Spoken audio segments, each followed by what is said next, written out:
Welcome to Get a Job, how to leave college and live happily ever after. I am giving away 2 of these Yeti tumblers. They're absolutely massive. And the fairest way to decide to do that is you can enter the raffle at column.netsoc.co. As the original column in Netsoc, I get to keep that domain name for life. I don't think there's anyone in the room who has a problem with that.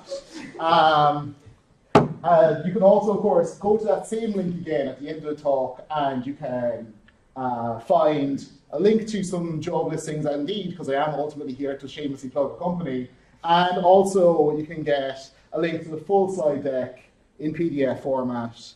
And that's good because I'm going to be talking a lot about particular resources that you can actually study from to prepare for certain interviews. I've linked those in the talk, and you can find all those links in the PDF. So who am I? Well, I was here at Netsoc not too long ago. I started off as a sysadmin when Netsoc didn't have any servers. That was fun. I became finance officer so we could get servers, and I became chairperson because enough people voted on me until I did a good job with the finance officer stuff. I did internships at teamwork.com 2 summers in a row, working mostly on their software. I did internship, my work placement in UCC I did with Google's SRE team. And then I moved to Big Smoke, took a short-lived job with HubSpot, moved to Indeed to get back into SRE. I'll be talking a bit more about the reasons for making that move and how it actually ties into the rest of the content of the talk. And why am I qualified to give this talk? Well, the lazy answer is I got a job, or I got a job twice. But the fact is I've been right where you are. I was in final year of computer science at UCC, and actually was kind of a bit overwhelmed by the amount of choice and the amount of content and what to do and how to prepare for interviews. And I ended up picking up some skills along the way. In that time since, actually, I've actually become an interviewer. I've sat in programming and whiteboard interviews for people at Indeed, for people who would go on to become my manager. And I kind of learned a bit about what people are looking for from the other side of the table. This talk is for computer science students with some experience doing personal and group projects and looking for a career putting those skills to use. Of course, that definition extends a bit to anyone who uses code to solve problems. So that could be BIS, math science, Eng, or for that matter, just people who are willing to learn the skills to break into the industry. If you can learn to code with Netsoc mentors, go to those Python classes I hear so much about. If you take up some hobby and open source project and put work towards it, you can pick up the skills pretty easily. And there are plenty of recruiters I've spoken to who are willing to hire people who don't have a relevant degree if they can prove with a GitHub page or with projects that they've actually put into work to work on software projects, learn to code, and put those skills to high quality work. The qualification matters, but not as much as you think. There's plenty of opportunities to break in, and that kind of applies too. If you're studying a computer science degree, you haven't learned how to work with cloud computing, or you haven't learned how to do SRE, it's okay to actually take the time to go and find external resources, be they internships, just literally reading the book that's called Site Reliability Engineering and then calling yourself an expert, and so forth. There are things that college courses don't cover well enough, but are completely in your grasp to learn. And that's true of a particular tech stack, a programming language, or even a whole kind of side discipline like SRE. So not too long ago, I was out there. And I went to Indeed.com. Check that out. I typed in software engineer in Dublin, and I returned 1,708 jobs. I was kind of what do I do with that information? Not all jobs are created equal. Not all companies are created equal. Not every job gives the same rewarding amount of work at the end. So before you set out, think about the work you've done so far. Think about the projects you loved doing and the projects you didn't like at all. And you'll find a lot of those through college, through the stuff you've worked through in your assignments, group projects, final year projects, and so on. If you have a final year project that really motivated you to work on it, or an area you're really interested in, that can be as good as any few years of experience if you can convert that into a career. So you should really aim for a role, not just the name of any particular company. unless it's Indeed.com. We help people get jobs.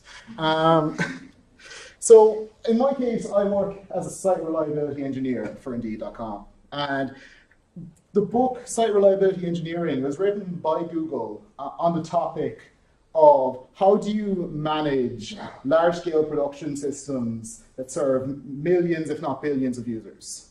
And the kind of core summary is that's what happens if you treat those operations as a software problem. It's engineering that works on keeping Indeed reliable and quick while operating at this massive global scale, 200 million unique users every month. Preventing and responding to incidents in production, because software is definitely not infallible, and there are situations that can arise that need to be resolved by humans still. Automating repetitive tasks, which is kind of referred to in the industry as toil. Automating the things you do every day that could be replaced by a machine. And also monitoring your performance and setting and committing to goals or service level objectives. That is kind of a huge thing for SRE, and that it's how you track your success and how reliable you keep your services and so forth. So what a day looks like for me is working on software projects, writing code to improve reliability for users, or helping us to monitor and learn where to make more improvements. Right now, for instance, I'm working on a whole project to implement open tracing throughout the Indeed product, so that we can actually analyze and get samples of like times for individual method calls and services, and then use the information to improve speed or identify failure points. Some of it is doing operations and systems administration work. Sometimes I'll actually just need to go and provision a bunch of servers or hosts in a new data center or something like that. But also working on like software scripting work that automates that. If there's a case where I'm doing something that like I have to repeat it for 5 to 10 boxes, it just kind of makes as much sense to do it right once, have that automated, and then keep that code for future use or adapt it in some other way. I also go on call. In Indeed, I'm kind of lucky that we're on a global team, so I'm only ever on call during business hours. I'm only ever on call currently 9 to 3. During summertime, it's 10 to 4. But like, I'm not. It's not a case where like I get woken up at 3 o'clock being like, oh, the requests were slow for a minute. No, it's like I actually get, like, we actually have a very like nice on-call schedule, but does mean that like there are things that need to be handled manually. And the thing about doing on-call and doing it right is anytime you get paged, anytime you get alerted, it's following up on that, solving root causes, automating how you do this in future, improving your monitoring so that you can interact with that earlier before it becomes as much of a problem as it is, and so on. The book Site Reliability Engineering has this whole challenge of automate yourself out of a job every 18 months. And I think that's like generally like the baseline of it. But how did I get into that? Right? College courses don't cover that kind of work. You don't really learn operations or systems administration. You might do a college module with a name like web servers that'll teach you how to install Apache and then kind of just not go on much further than that. And you don't get to work with systems that like have this huge scale. You're just never going to work on a college project that somehow has multiple data centers and is like massively global. So I didn't really choose SRE as a career. What I did in university just kind of connected the dots for me in a huge way. What do I like to do? What are my unique skills? How did I choose this role? Well, with Netsoc, I did a lot of software, but also I was one of the first sysadmins to, work with the servers, work with provisioning these systems from scratch. And like, what I did was very basic. Now it's a lot more advanced. Plenty of more interesting sysadmin work has been done since me. Like, people have migrated the whole thing to using Ansible. A lot more Docker is being used now. And that's just like perfect examples of like source skills that are really useful in SRE, but you wouldn't just learn from a college course. Through Netsoc, I also end up making a lot of industry contacts. I got guidance on how to apply for an internship in Google in Dublin. The first few times I tried to apply for that internship, my CV actually got rejected because I forgot to mention that I knew one of the languages they interview in. I had mentioned I'm very proficient in PHP and JavaScript, and they're like, You don't interview in either of those languages. Despite the fact that, I did a whole college module in Java and I would have been able to pass the interviews. Also in Google then, I got an internship there after like refining the way I presented myself. Not so much even picking up new skills for it, but just making it more obvious that I know what I know. When I got there, I worked on a monitoring project. I received like a load of training on SRE principles. I actually got the on-call training, even though I didn't actually get to go on call. They don't let interns do it, and that's probably very wise. And I also got to learn many of the technologies and practices I use every day in my current job. I didn't feel I was doing my best work when I was working on a large software project in a different company, but I was approached by a recruiter at Indeed about SRE. And I had interest in it. My style and approach is suited to SRE. I've done a lot of Opsy and admin work before. I had the experience to back it. So I took the leap and got more involved in SRE. When you are looking at a company or a role and you want to know, is that something that suits you? You can kind of gather what your skills are, what you know, what you're good at, what you've liked about projects you've done before. And then you can go and look at either job descriptions or like look for a company's engineering blog. Look for technologies that you know and that you're familiar with and put those to work. See how the company does it. In the case of like Indeed, they've got an engineering blog where they talk about how they built their iOS app using React Native. They talk about ways that they automated their release process and how they built that. They talk about the migration from Java 7 to Java 8 and the challenges they got that way. You can find out a lot about a company by reading this kind of material and internalizing it. And these are things that actually give you advantages too in certain types of interviews later on. Like picking up for the job descriptions are very important. This is one role that Indeed has for a data-focused team. And you can kind of like see, they've got particular languages they want to see, particular data stores, particular sort of tasks they expect you to be able to automate. And you can pick up from the job description right away. Is that something you're interested in? Is that something you want to do? I'd look at a job description like that and honestly, I don't particularly think I want to work on feature extraction and document indexing for the rest of my life.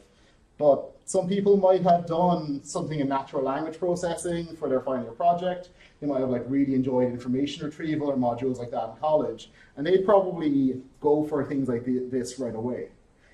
Plenty of companies will list tons of different jobs and job descriptions, and what you apply for can make all the difference. If you're uncertain about anything, literally just go on LinkedIn and search for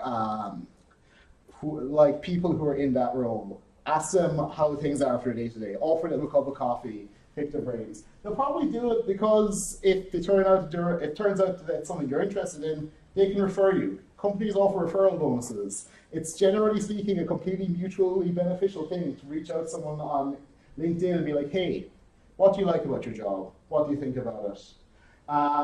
Also, like very quickly, the people on that search page are real.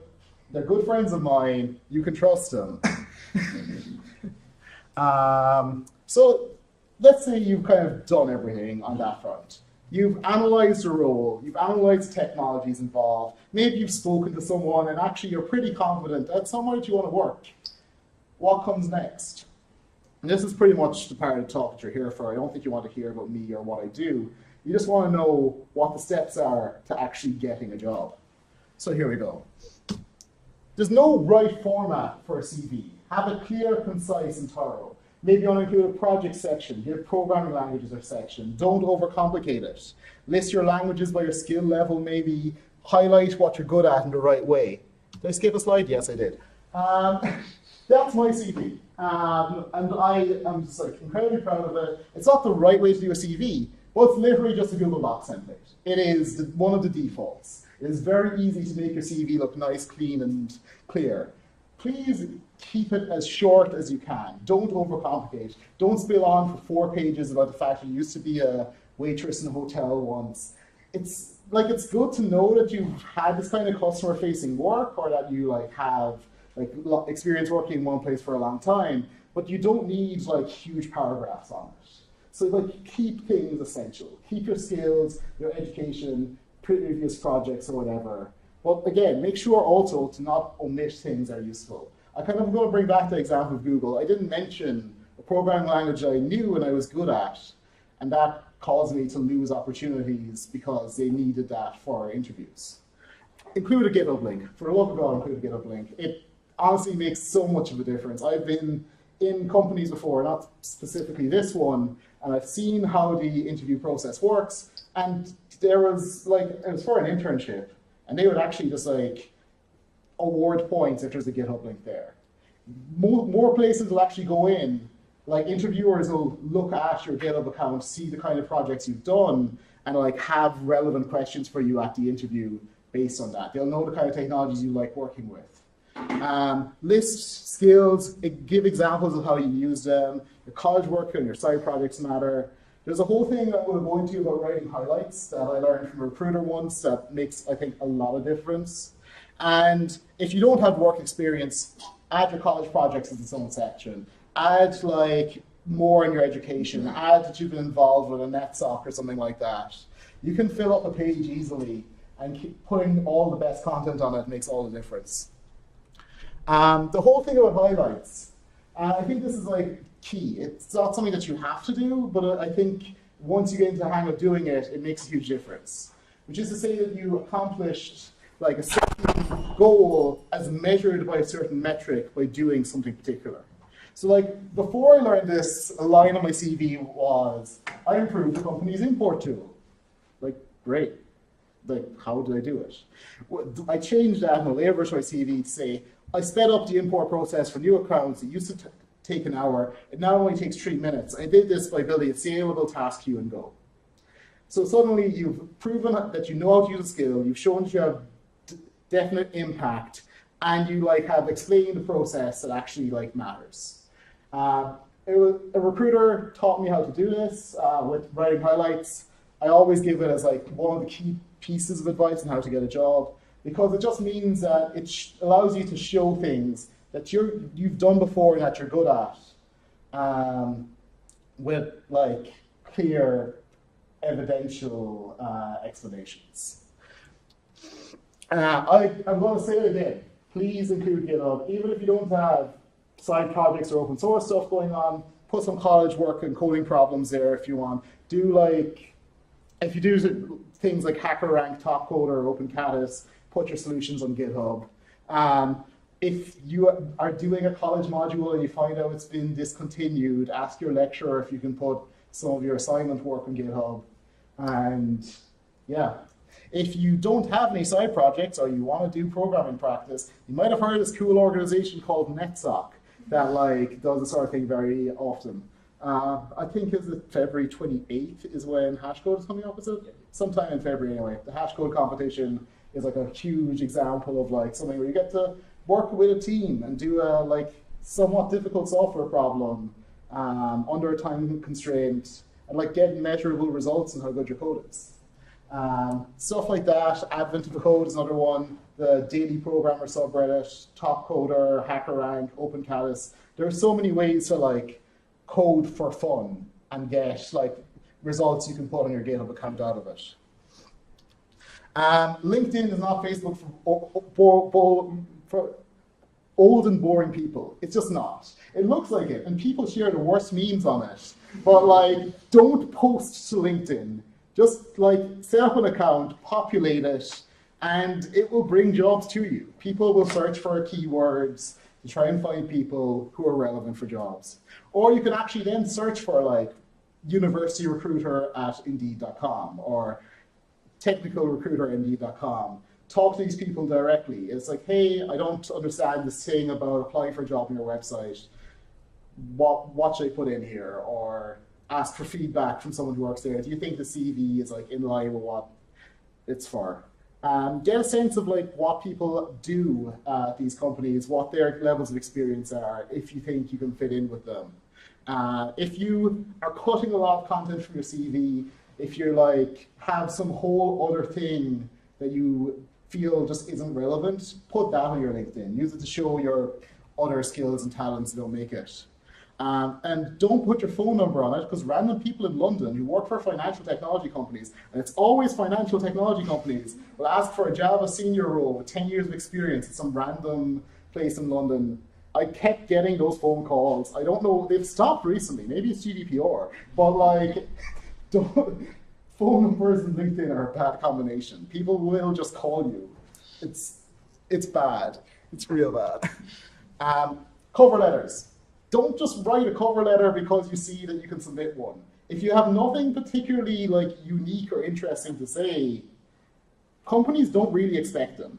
Like if you can write a cover letter if you have like a particular history with like people who work for the company, or you want to like talk about one of your references or something, or you have a particular project that is relevant to that company and you can expand on it in a way that you can't your CV, that's fine. But other than that, it is inadvisable to submit the same generic cover letter to every company. It won't get you any extra points, and it's just a lot more to think about. So keep that in mind. And so like, let's say you put in a CV, it goes through a process, you get a phone screen and then some interviews. What does that look like? What are the different types of interviews? How do you prepare for them? And how does that go? You probably get like a general question, a phone screen. You're like, hey, tell me a bit about yourself. Why did you apply for this job? What do you understand about the role? What's your ideal job? What's your career plan? What do you know about the company? Why you want to join it? These kind of phone screens are just there to like pick out like people who just apply for literally every job they see without kind of thinking through the stuff I covered earlier. A phone screen is like generally pretty general. You give your, tell me about yourself, have some sort of a profile of like what you've done in the past, what your key competencies are and so forth, and keep on with that. Have a good reason for like these questions and have them in mind, because like they can stump you if you haven't thought about it. Even if you like really want a particular job, if someone's just like, yeah, why do you want this job? It's like, I just want money. Like that's it's not the right answer, is what I'm basically saying. And they'll also ask if you have any questions about the company. And it's completely not necessary to ask, but it can be good to like get clarifying questions in before you're like suddenly at the very end of the process.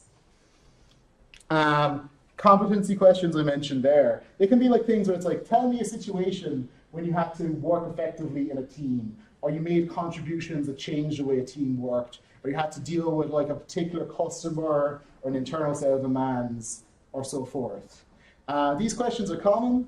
They can come up in face-to-face interviews, but a lot of companies will try and keep the face-to-face stuff more like technical. So these are like often for phone screens as well. It's important to have, again, some forethought on these. They're very common. They're pretty much universal for any job. And they're kind of easy to think about. Like have a story that has like a clear path for you resolving an issue through action. And yeah, it just gives recruiters a chance to learn a bit more about your background experience. Make sure that you're not lying on your CV. Gauges your interests, and some formalities on like what you're going to do next, what the interview process looks like. It is the case in some phone screens. I've done a lot of them. Sometimes you will get technical questions, and they can be like pretty general about your experience, or like some companies will be like, so how would you find where packets are being lost in a network? It's like, what? Like, what do you mean? That's a very broad question. Like, what command in bash? And like, trace route? I'm like, yeah, that's right, next question. Like, constant vigilance. You might get asked like very specific questions out of the blue in these interviews. It's not common, but it can happen. One company, and I'm not going to name this one either, asked me a riddle. They just like gave me like this like logic puzzle, and like I was like working it out on a notebook, and I gave them the answer. Like, did you hear that puzzle before? And I was like, no. As far as I know, that's literally only one company that does that. I don't think that's common at all. Do you know like those like things just like, oh, I heard that Google asks these like really like weird questions like how many piano tuners are there in Chicago? Yeah, apparently at least one company does that, and that's weird. Technical phone screens then are completely different. A technical phone screen is going to be very similar to a whiteboard coding interview, except over the internet. You're talking to your interviewer, and they're able to see the code you're writing through something like Collab Edit, CodePad, or Google Docs. Essentially, it's the same as preparing for a whiteboard interview, and we'll get to that one in a minute. Some companies will give you a take-home project. Full disclosure, the last company I worked for, HubSpot, was one of them. And they're the only people I've seen so far that do it. They'll give you an assignment with a time limit, but they'll let you pick a language and environment of your own choice. They'll let you basically use this as an opportunity to write code in the way that you would on a day-to-day basis, using your own IDE, using the libraries that you're comfortable with, being able to do basic work like just interacting with a few APIs. If you want to know more about that, the best way to do it actually is to read about how HubSpot did it. They did a really great blog article about it. You can find a link for it in the slides. I actually really liked the way HubSpot did this. It was like one of the nicest things about any of the interview processes, where you weren't on a whiteboard or like doing code in a way that like isn't natural. It gave you a good opportunity to express what you were good at, like on how you write code on a day-to-day basis. And because it's on the clock, there's a little bit of a competitive edge to it. But generally speaking, if you got it done within the time limit at all, it was fine. System design interviews. You don't hear about these at all in college. They just don't come up, but they're really common for like some graduate level positions. They will expect you to know this stuff. And system design is a whole field that doesn't get covered very well. It's really good to know. Like, do you think much about the platform, the architecture of distributed systems like web apps? How they use like web servers, load balancers, storage layers, caches, different geographic locations, DNS to balance between them. This is something that would be covered really well in a module called web servers in UCC. I'm not bitter about that module, I swear, but like, system design is a really interesting field. And there's fantastic resources for studying it, but university courses don't do it well. There are going to be interviews you get where you're expected to draw a diagram that looks like a more simplified version of that and understand how different parts of a web app intersect. And you can pick up this knowledge like by studying it or just by doing internships and like working for companies that have these large global systems and figuring out how they work. We'll get to system design again in a minute. But another thing to do is think about how to approach those problems. Some companies will give you like a design question where like, we want you to build a system that fits these particular requirements. And there's this document, Jeff Dean from Google wrote it, called The Numbers Every Programmer Should Know. And they're all these like times it takes to do things. Like how long network transactions take, how long it takes to read from memory, how long it takes to read from disk, how long it takes to read from a CPU cache. And it's about understanding these trade-offs between different decisions you make in a design interview and how they impact systems. You'll notice that all these are like described in very simple multiples of 10. And that's because these sort of problems, system design problems, are essentially Fermi estimations. Like, you take a problem, you reduce it to these multiples of 10, and you combine them. So let's say that you have like a problem and it's, you know, you've got 85 clients looking to download 9 gigabyte files on a 2 gigabits per second network. Solve your problem with rounding, and you'll find that the results generally match up to what you want to do anyway.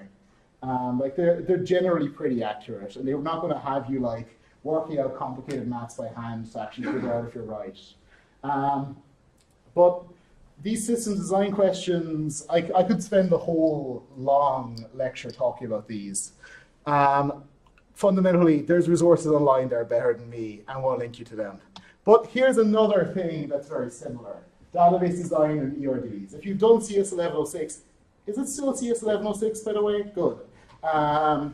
You will understand these things of designing databases and how data depends on each other in a database, what your primary keys are, and how to connect these different things with pivot tables or whatever. You'll be given a specification of an application, be asked to design that storage layer and define the database schema. You can use tools like Draw.io or Glyphy to practice drawing these. I had to do a few of these when I was doing my graduate interviews for, I think, at least 3 different companies asked me to do interview those, like an application design or database design interview that used ERDs. But for both this broader system design and the smaller application design questions, Don Martin from Facebook put together this really great document called System Design Primer. It's incredibly thorough. It's more than you need for system design interviews. There is a section on it that outlines, here's the bare minimum you need to study to prepare for system design interviews. But if you want to work with infrastructure or SRE or global systems or large-scale companies, it is actually just worth studying. It's as good as most books on the subjects are. It's a very simple primer. It's all on GitHub for free. And I would recommend spending some time getting used to it, especially just, thinking about how you draw a diagram like this based on a question, or where you have these numbers, this many clients want to download this much data, how would you design a system that enables that?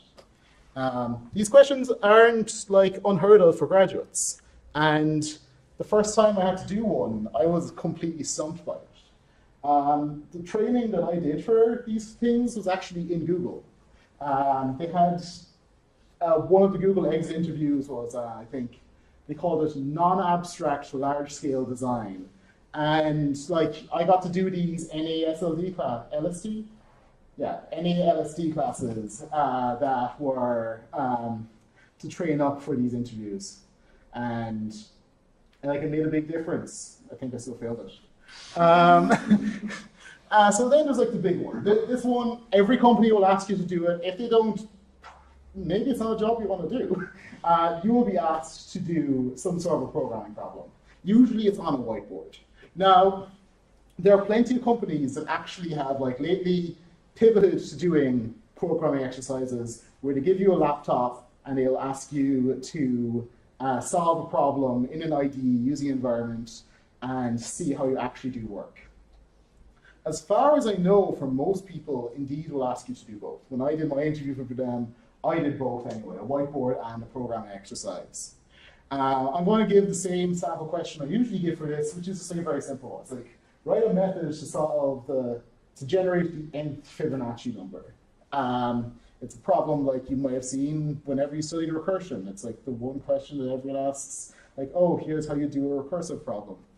And if you got a problem that you haven't solved before, you don't have any clue how to approach it, it's very easy to get lost in the first few seconds of one of these whiteboard interviews.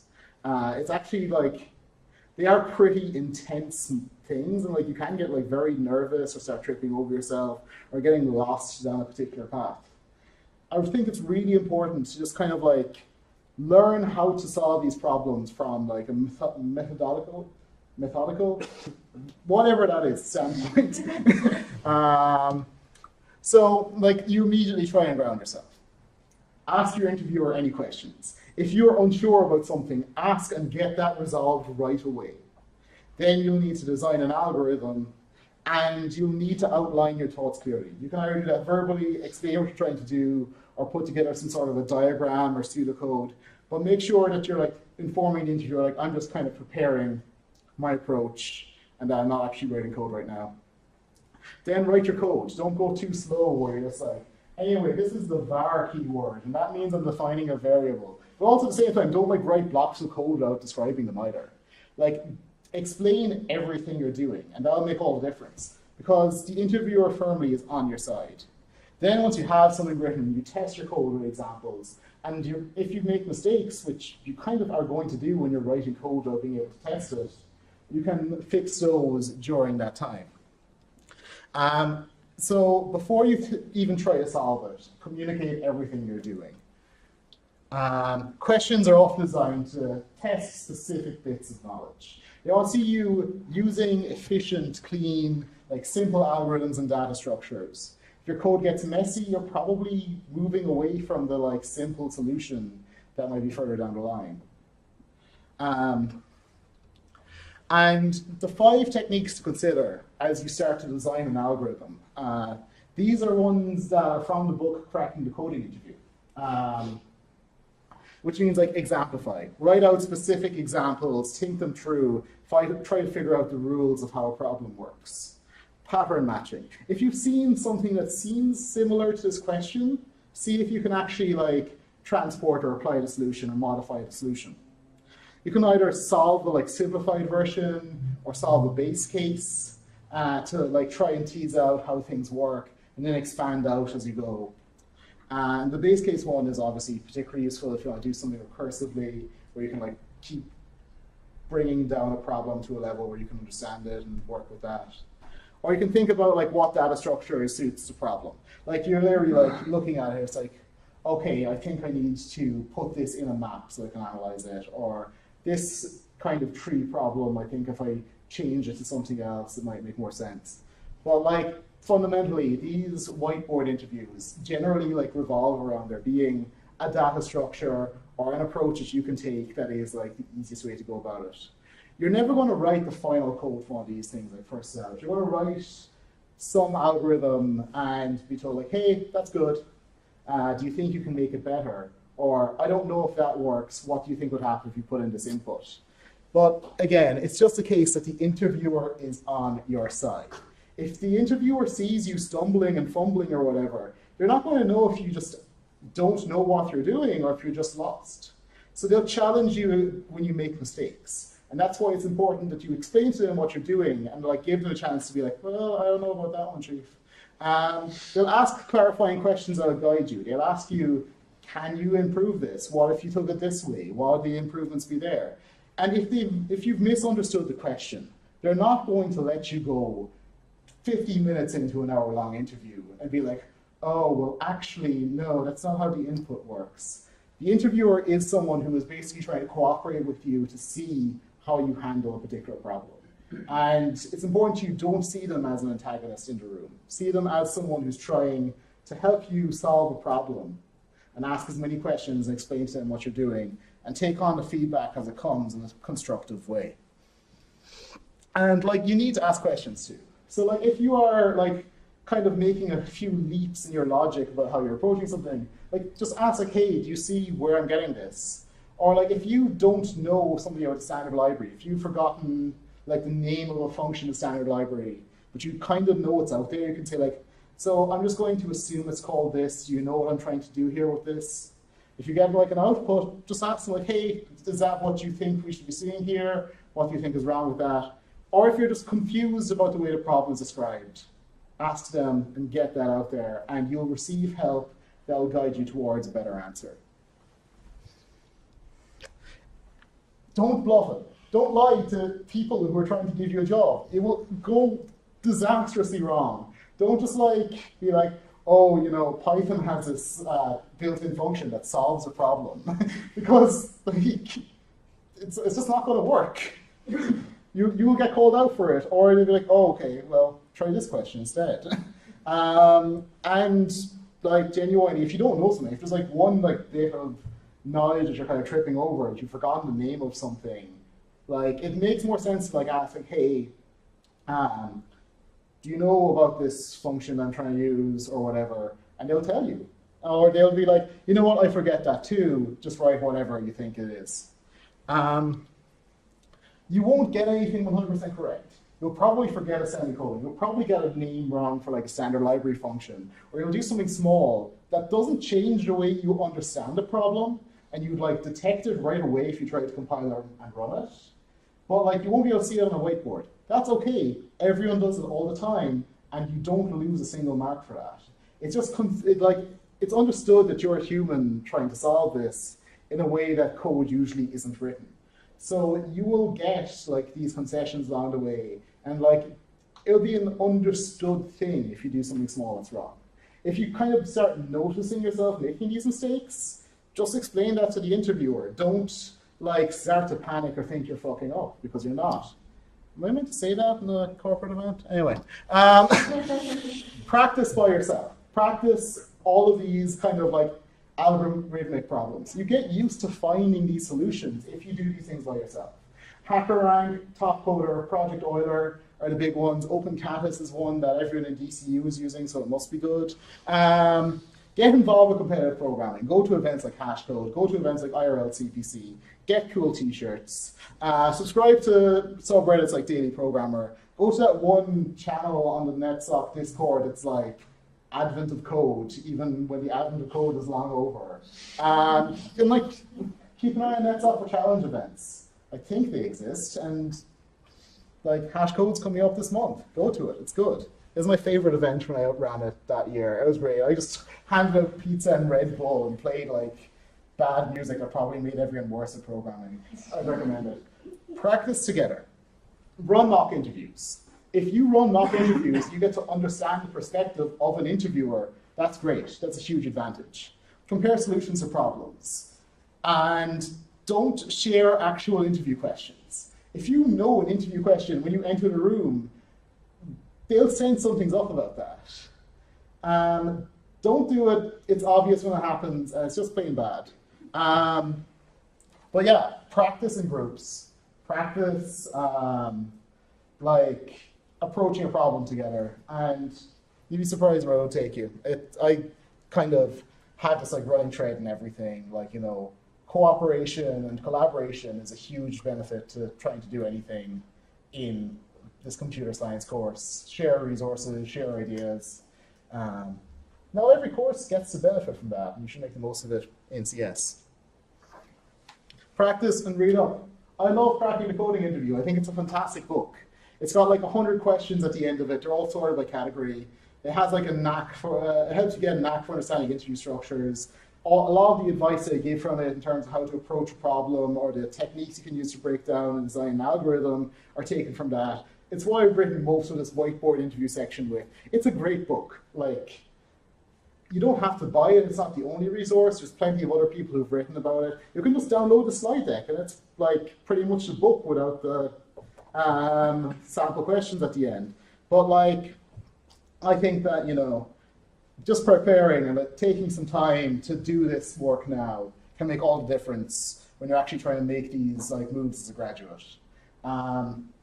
And like, it's going to be advice that's as relevant to practice and improve your skills, because whiteboard programming isn't how actual programming works. And after a few years in the industry, you're going to need to like kind of remind yourself of what it's like to approach that. So, you know, picking up these resources now and familiarizing yourself with them might be useful when you're looking for your second or third job a few years down the line. Do your homework. Literally, like, just Google something like, how does Indeed do technical interviews? And it'll be on the engineering blog, because they'll actually write about this stuff and like about how their interview process works. Indeed is particularly relevant because it's a jobs website, and they write about jobs related stuff all the time. So like, they'll have loads of advice on things that Indeed doesn't do. Even this talks about that. Like, a lot of things I talk about, systems design interview and so on, I'm not sure if that's actually relevant for like a graduate jobs perspective, but it's still useful to know. And yeah, do your homework. Not getting past a tech interview isn't the end of the world. They are really difficult. They're really unrealistic for what programming looks like. And like, plenty of companies will be like, oh, you didn't do too well on that, but like, maybe try again in a year's time. A particular company that I was with at one point, it's like that a lot. They expect you to go and repeat it. Not getting past a tech interview, it's just like, some days you're going to have bad days. Some days you're not going to be able to like approach a problem in a way that makes sense. Maybe you haven't gotten enough practice. Maybe you need a bit more to learn. Doing interviews is a good way to do it. And you shouldn't feel like it's like your livelihood or your job was on the line when you get that kind of response, because Dublin in particular is huge. Like, I'm going to go back to that slide with like the 1,700 jobs listed. Like, you have plenty of opportunities to retry and grow and develop. And you're not going to get it all right the first time around. It's difficult, and hopefully this information helps, but you know, it will take a while, and it's kind of important to have that bit of realism in there. Whiteboard interviews are just so not perfect. They're so high pressure, they're so involved. I actually get so nervous doing them. Like, my brain is just like in this weird frozen thing where I'm just like staring at the whiteboard, and sometimes I forget to talk, and it's really like difficult to do right. And that's kind of why I liked Indeed for having a programming exercise, or HubSpot for having a take-home project, where I was able to show, like, if I sit down on a laptop, I can be a bit more focused and understand what I'm doing a bit better. And like, sometimes you'll struggle for like 20 minutes in something you could solve in a few seconds if you could just run the code. Sometimes you'll just get blindsided by something that you should know, but you just don't have the ability to research it in that moment. And that's okay. The interviews they're not perfect. In fact, they're really broken. And what's that? Have I been here nearly an hour? Okay, I should really finish it up, shouldn't I? So a few weeks pass, you get an offer. Like, you actually somehow, against all odds with the like difficulty and tyranny of whiteboard interviews, end up like doing well enough and demonstrating well enough that you deserve the job. Don't feel rushed into accepting something right away. Ask for time if you need it. And recruiters, although recruiters are going to review this talk to see if they should send me to more campuses, the thing is, they have like a goal, which is to convert you to work for them and try and get, like, close in on that before competing companies come in with these like other offers. And they don't want you to come back and say, oh, well, you know, company Y is offering me like 10,000 euro more to do the same job, so, you know, why don't you put up? They're going to want to create a small bit of an air of pressure. Ask for time if you need it. You'll get it. Like, hiring in a crowded job market is difficult, and although they're trying to close and reduce their risk, fundamentally, if you've passed all the interviews, you're good enough to work for them, that opportunity is going to stay there even if they're going to press you hard on it. So you will get like a week to like think over things. You won't have to sign the first contract that lands in front of you, you know? And that sounds a lot like I'm throwing shade at UCC's career service and their internship system. So I'm just going to skip to the next slide. Think about what you're doing, all right? Don't just like, if you get an offer and you're not sure about it, or if you get an offer and you're sure about it, do research. Look at salary surveys. Think about the perks and benefits. Look at, like, if they're offering you stock units, look at how their stock has been performing. Look at like how the company is growing. And like, don't be afraid to ask further questions. Like, be like, so, you know, how often do people get pay rises? How often do people get promotions? What's your company's approach on that? And like, don't turn down a role you want if the offer isn't right. Like, ask questions, ask to speak to like people more senior in your role, and be like, how did you get promoted to where you are? How did you work through something like that? Or just say like, look, I really like this company, it's got a lot to offer, but like, there are other salary opportunities that kind of feel like it'd suit me better moving up to Dublin. And like, you'd be surprised how often it work. When I first moved to Dublin, I was able to get relocation bonus that helped cover my deposit when I was trying to get a flat. I was able to like ask for like a bit of help when I needed it, or change some numbers in a way that like made offers easier for me to move into. Don't turn down a role you want because the offer isn't right. Don't accept a role you know you wouldn't like if the numbers look good, because like, there are a lot of companies out there that are miserable places to work. You can look them up on Glassdoor and see that they've got awful reviews, and they'll put more money than anyone else on the table. Don't accept that. Like, think about what you're worth and what you can do, and like, look at salary surveys and think about what you can get elsewhere. That's kind of it, really. TLDR. Do good extracurricular work. Go into a Netsoc and learn things outside the college course. Do work that challenges you. Do find your projects that challenge you. Get a big picture view of what you're studying beyond the course content. Don't do a final year project that is using the same technologies you've been using all the way through your college course. Expand into new areas. Do something that's outside of your comfort zone. It doesn't even necessarily have to be successful. My final year project there is like, I haven't done mobile app development now, and I want to do it. I hated it, so I'm not a mobile app developer. Reach out and talk to people in the industry. Go on LinkedIn, look up people. Look for people in university recruitment. Look for people who do outreach like this. Go to conferences and talk to speakers or talk to other people who are at those conferences. But find out like what skills they need to get to where they are. What you can do is develop in that way in the short term.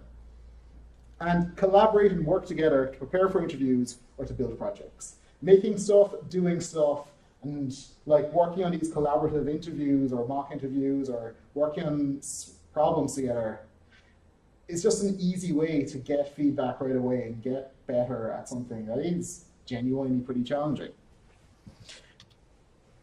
You knew this was coming. Like you just knew it. You were waiting for it. Like the whole way through, you were like thinking, like, oh, like what's going on here? Indeed.com is hiring graduates. Site reliability engineer, SE, network engineering, business intelligence analyst, security. We're hiring graduates in all those roles in Dublin. Dublin isn't a technical office. Most people in the Dublin office are working in like sales or client success or marketing. But we do have a few technical roles. It's a nice place to work. I really like what I'm doing there. And we're hiring graduates. If you actually search for site reliability engineer Indeed on Google, because Indeed is a job search website, you'll get lots of results for things that are site reliability engineers at places that aren't Indeed. It's a weird quirk. To make it easy, Indeed.jobs is the link for jobs at Indeed. I don't think you'll forget that. Indeed.jobs. I'm going to turn off the recording now. We're going to do some Q&A. The time is exactly 8 o'clock, so like I've gone way over the time I actually had budgeted for this.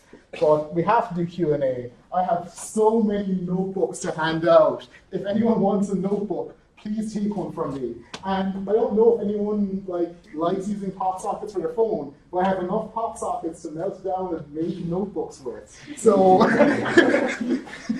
by all means, go ahead and do that. I'm going to turn off the camera. Shell, youtube.com/UCC Netsoc.